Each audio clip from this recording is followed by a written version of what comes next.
नमस्कार, बहुत स्वागत है आप सभी का। मैं हूं आपके साथ ज्योति यादव। तो बुलेटिन की शुरुआत करेंगे उत्तर प्रदेश की खबरों के साथ। आपको बताते चले कि आज यूपी में योगी आदित्यनाथ आज नोएडा के दौरे पर हैं। आपको बताते चले कि इस दौरान नोएडा में कई परियोजनाओं का लोकार्पण शिलान्यास करेंगे, साथ ही जनसभा को संबोधित करेंगे। इसके अलावा ग्रेटर नोएडा में समीक्षा बैठक के अलावा फैक्ट्री का भी लोकार्पण करेंगे।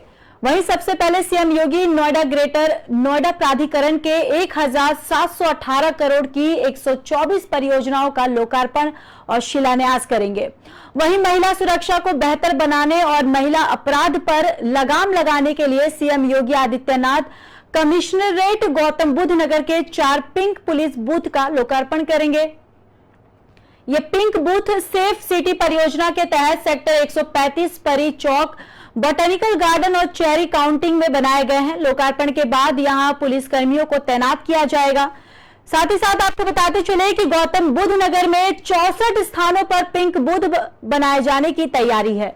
इन पिंक बूथ में महिलाएं किसी तरह की समस्याओं की शिकायत कर सकती हैं और वहां मौजूद पुलिसकर्मी इन समस्याओं पर त्वरित कार्रवाई कर उन्हें सुरक्षित माहौल देंगे। पिंक बूथ में केवल महिला कर्मचारी की तैनाती होगी। यहां महिलाओं के लिए रेस्ट रूम, वॉशरूम, शिकायत कक्ष, किचन से लेकर प्राथमिक चिकित्सा की व्यवस्था होगी और इसकी मॉनिटरिंग पुलिस के उच्च अधिकारी करेंगे।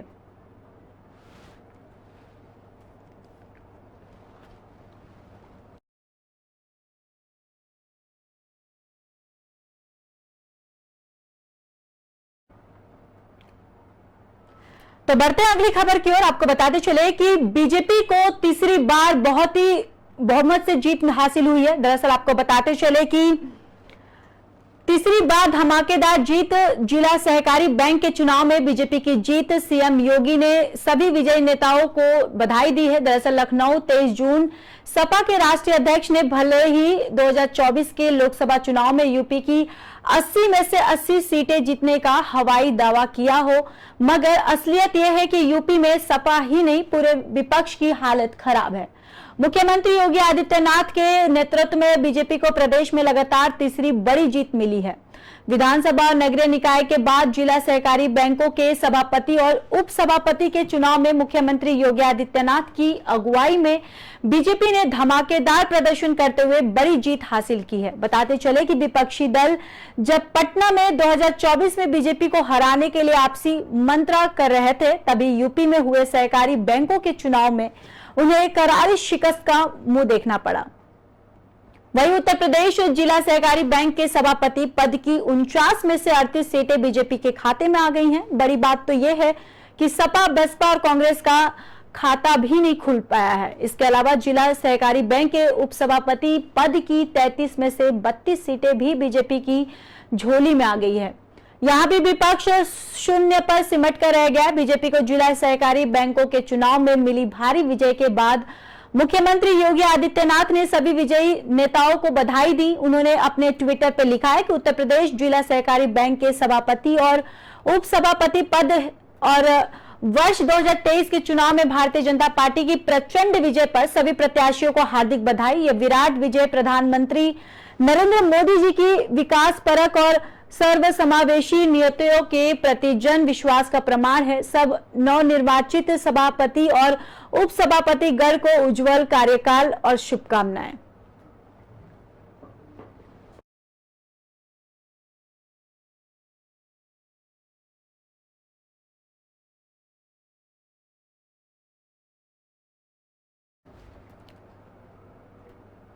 तो वहीं जिला अधिकारी पुलकित खरे को आपको बताते चले कि अर्पित की गई है। दरअसल जिलाधिकारी पुलकित खरे के निर्देश पर तहसील छाता और मथुरा वृंदावन विकास प्राधिकरण ने छाता गोवर्धन मार्ग पर बनाई जा रही अवैध कॉलोनियों को हटाया गया है। प्रशासनिक टीम ने 14.966 हेक्टेयर जमीन को कब्जा मुक्त कराया गया है, जिसकी कीमत रुपये 34.93 करोड़ है। उप जिलाधिकारी छाता श्वेता ने अवगत कराया है कि अवैध कॉलोनी पर कार्रवाई की गई है, जिसमें capital home care, real estate, SDS infra promoters Devbhoomi society, Dhanuka society, Keshav Dham society और राधाकृष्ण विहार कॉलोनी शुभ लाभ ग्रुप द्वारा निर्माणाधीन और अवैध कब्जे को मुक्त कराया गया है।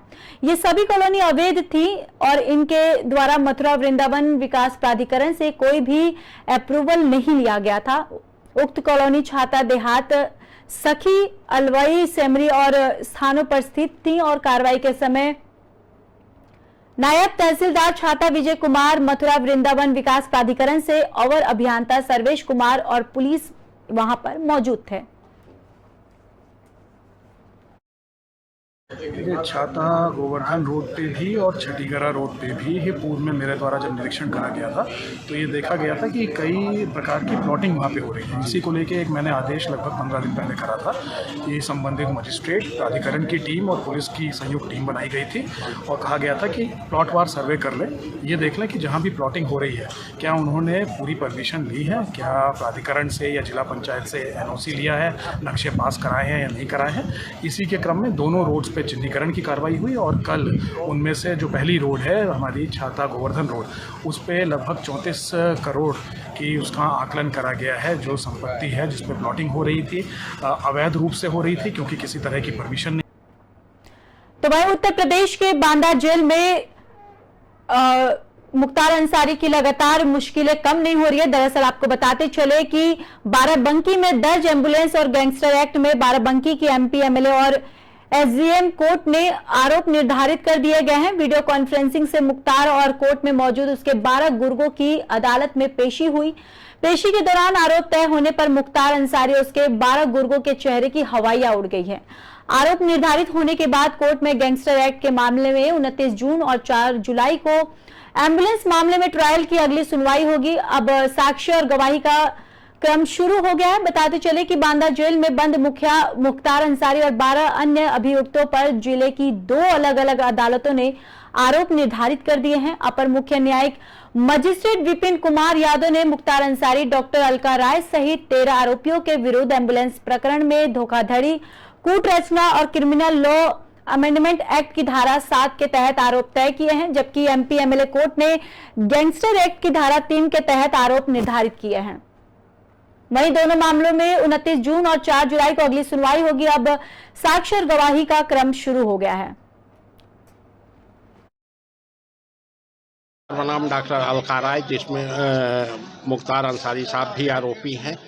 SCDM 19 MP, MLA कोर्ट, पीठासीन अधिकारी श्री विपिन यादव कोर्ट में आरोप विचलित किए गए, जिसमें 420, 419, 467, 471, 506 7 क्रिमिनल लॉ अमेंडमेंट एक्ट के आरोप सारे अभियुक्तों के ऊपर लगाए गए और अगली तिथि 4 जुलाई निश्चित की।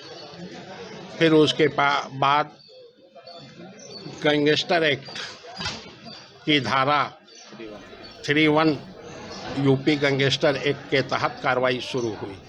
नाम डॉक्टर। तो वहीं लगातार आदि पुरुष फिल्म को लेकर विवाद लगातार जारी है। आपको बताते चले कि आदि पुरुष फिल्म को लेकर जो आरोप है वो थमने का नाम नहीं ले रहे। वहीं आपको साथ ही साथ आपको बताते चले कि पूरे देश में फिल्म की कहानी और डायलॉग को लेकर लोगों का विरोध सड़कों तक पहुंच चुका है। बाराबंकी में भारतीय किसान यूनियन दशहरी के जिलाध्यक्ष निहाल अहमद सिद्दीकी ने कार्यकर्ताओं के साथ नगर कोतवाली के सामने प्रदर्शन किया। फिल्म आदि पुरुष का विरोध कर रहे किसान कार्यकर्ताओं ने फिल्म के निर्देशक ओम राउत और लेखक मनोज मुंतशिर शुक्ला सहित निर्माता और राइटर पर मुकदमा दर्ज करने की मांग की गई है। प्रदर्शन कर रहे निहाल अहमद सिद्दीकी ने इस फिल्म को रामायण से काफी अलग बताया है और सनातन धर्म का मजाक उड़ाने वाली फिल्म भी कहा है।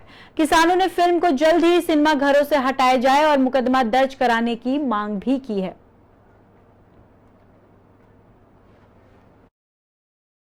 नगर कोतवाली में जो ज्ञापन देने आए हैं, ये आदि पुरुष जो पिक्चर आई हुई है जिससे सनातन धर्म के लोगों की आस्था के साथ खिलवाड़ किया गया है। हनुमान जी के मुंह से अपमानजनक शब्द निकाले गए हैं। हनुमान जी तो चमड़े की चप्पल पहनाई गई है। हनुमान जी को गलत वर्ड जो उनको डायलॉग दिए गए गलत जो बोलने के लिए, और माँ सीता का जो रोल निभाई वो भी गलत है। तो इस तरह से कई तत्व हैं जो रामायण के पूरी तरह से विरुद्ध है। ये लोग अपनी पिक्चर चलाने के लिए लोगों की आस्था से खेलते हैं और पैसा कमाने का जरिया बना रखा है। नगर कोतवाली में तो वहीं आपको बताते चले कि यूपी में नाबालिग किशोरी के साथ बलात्कार किया गया और साथ ही साथ उसको आत्महत्या करने के लिए उकसाया भी गया है। दरअसल आपको बताते चले कि यूपी के बाराबंकी में नाबालिग किशोरी के साथ रेप की कोशिश और आत्महत्या के लिए प्रेरित करने वाले आरोपी को पुलिस ने एनकाउंटर के बाद गिरफ्तार किया है। वहीं गुरुवार देर रात आरोपी के साथ पुलिस की मुठभेड़ हुई और क्रॉस फायरिंग में आरोपी सोनू के पैर में गोली लगी। बताते चले कि आरोपी ने गांव की एक नाबालिग दलित किशोरी के साथ रेप की कोशिश की थी। घटना के बाद किशोरी के परिजनों ने थाने पर आरोपी के खिलाफ तहरीर दी थी, लेकिन पुलिस ने पीड़िता आरोपी का सुलह समझौता करवा दिया था। घटना के बाद कार्रवाई नहीं होने से आहत 16 वर्षीय किशोरी ने फांसी लगाकर आत्महत्या कर ली थी। वही घटना के बाद पुलिस की काफी किरकिरी हुई थी और जिसके बाद पुलिस ने देर रात आरोपी सोनू को मुठभेड़ के बाद गिरफ्तार किया। बताते चले कि पूरा मामला हैदरगढ़ थाना क्षेत्र के गांव का है। इस गांव में आरोपी ने एक 16 वर्षीय दलित किशोरी के साथ रेप की कोशिश की थी और साथ ही आरोपी ने कई आपत्तिजनक वीडियो से किशोरी को ब्लैकमेल कर उसका शारीरिक शोषण कर रहा था। रेप की कोशिश के बाद पीड़िता के परिजनों ने थाने में तहरीर देते हुए कार्रवाई की मांग की थी, लेकिन पुलिस ने पीड़िता का आरोपी से सुलह समझौता करा दिया है। थाना हैदरगढ़ पर गिरफ्तार मुकदमा अपराध संख्या 199/23 और 208/23 का अभियुक्त सोनू निवासी बेहटा से जब पूछताछ की जा रही थी और उसी क्रम में उसके मोबाइल के जब तमाम चैटिंग्स और उसमें जो फाइल्स में चीज़ें थी उसको देखी जा रही थी, तो उसमें एक तमंचा मिला था, फोटो। उससे पूछताछ किया गया तो उसने बताया कि ये तमंचा भी मेरे पास है और उसने फिर बताया कि हम खुला जगह पर रखे हैं। उसे गांव के पास जब जाकर उसको बरामद करने का प्रयास किया जा रहा था, उसी दौरान जैसे ही बरामद हुआ वो लेके भाग गया। पुलिस ने तक बहुत खोजा, लगभग 10 बजे की बात थी, लेकिन वो पकड़ में उस वक्त नहीं आ सका। लगातार आसपास के कई थाने की टीमों और पुलिस द्वारा कॉम्बिंग की जा रही थी। उसी क्रम में ये पूर्वांचल एक्सप्रेस के नीचे दिखाई पड़ा। पुलिस पार्टी ने जब इसको घेरने का प्रयास किया तो इसने पुलिस पार्टी पर फायरिंग कर दिया। आत्मरक्षार्थ पुलिस द्वारा की गई क्रॉस फायरिंग में इसके पैर में गोली लगी। इसको इलाज के लिए डिस्ट्रिक्ट हॉस्पिटल में लाया गया है, जहां ये चिकित्सारत है और अन्य आवश्यक वैधानिक कार्रवाई की जा रही है। तो वहीं बाराबंकी में जमीनी विवाद को लेकर बताते चले कि दो पक्षों में जमकर खूनी संघर्ष हुआ है। दोनों पक्ष आपस में भिड़ गए हैं। दरअसल दोनों पक्षों के बीच मारपीट हुई और एक व्यक्ति की मौत भी हो गई है। वहीं 10 लोग गंभीर रूप से घायल हो गए। सभी घायलों को इलाज के लिए स्थानीय सामुदायिक स्वास्थ्य केंद्र से ले जाया गया, जहां प्राथमिक उपचार के बाद अस्पताल में मौजूद डॉक्टरों ने सभी को इलाज के लिए जिला अस्पताल रेफर कर दिया है। घटना की जानकारी मिलते ही मौके पर पुलिस पहुंची और पुलिस ने मृतक व्यक्ति के शव को कब्जे में लेकर पोस्टमार्टम के लिए भेज दिया और वही अब इस पूरे मामले में पुलिस जांच पड़ताल में जुटी हुई है। थाना कोठी क्षेत्र के बुधनई गांव में दो पक्षों में विवाद हो गया। विवाद का कारण था कूड़ा डालने की एक जगह को लेके। ये दोनों परिवार आपस में मिले हुए हैं, एक ही परिवार के हैं बेसिकली। इसमें एक व्यक्ति को ज्यादा चोट लगी जिसकी मृत्यु हो गई है। कुछ अन्य जो घायल उनका इलाज हो रहा है। तहरीर जो प्राप्त हो रही है अभियोग पंजीकृत कर इसके संदर्भ में आवश्यक विधिक कार्रवाई कठोरता से सुनिश्चित की जा रही है। थाना कोठी क्षेत्र के बुधनई गांव में दो पक्षों में विवाद हो गया। विवाद का कारण था। तो वहीं लगातार जिले में आपको बताते चले कि कैदियों की जेल में हुई मौत को लेकर प्रशासन की तरफ से अलर्ट हो गया है। दरअसल आपको बताते चले कि जो जेल में कैदियों की मौत हुई है, जिलाधिकारी सुल्तानपुर की माने तो सीजीएम, एसडीएम सदर और सीओ सिटी की अगुवाई में जांच के आदेश दिए गए हैं। दरअसल बीते बुधवार की दोपहर जिला प्रशासन में उस समय हड़कंप मच गया था जब जेल के अंदर हत्या के मामले में बंद अमेठी जिले के दो कैदियों के पेड़ में लटके होने की सूचना मिली थी। सूचना पर पहुंचे डीएम और एसपी ने तत्काल शव को पोस्टमार्टम के लिए भेज दिया है। वहीं पोस्टमार्टम रिपोर्ट आने के बाद भी जेल प्रशासन कटघरे में खड़ा दिखाई दे रहा है। पोस्टमार्टम रिपोर्ट के मुताबिक विजय पासी की 3 दिनों पहले ही मौत हो चुकी थी, जबकि मनोज रैदास की मौत 2 से 3 दिन पहले ही बताई जा रही है। इसके साथ ही दोनों के शरीर पर चोट के निशान मौजूद थे। बहरहाल इस मामले में मुख्य न्यायिक मजिस्ट्रेट, एसडीएम सदर और सीओ सिटी की अगुवाई जांच टीम गठित कर दी गई और रिपोर्ट का इंतजार किया जा रहा है। जिलाधिकारी सुल्तानपुर की माने तो जांच रिपोर्ट आने के बाद कार्रवाई की जाएगी।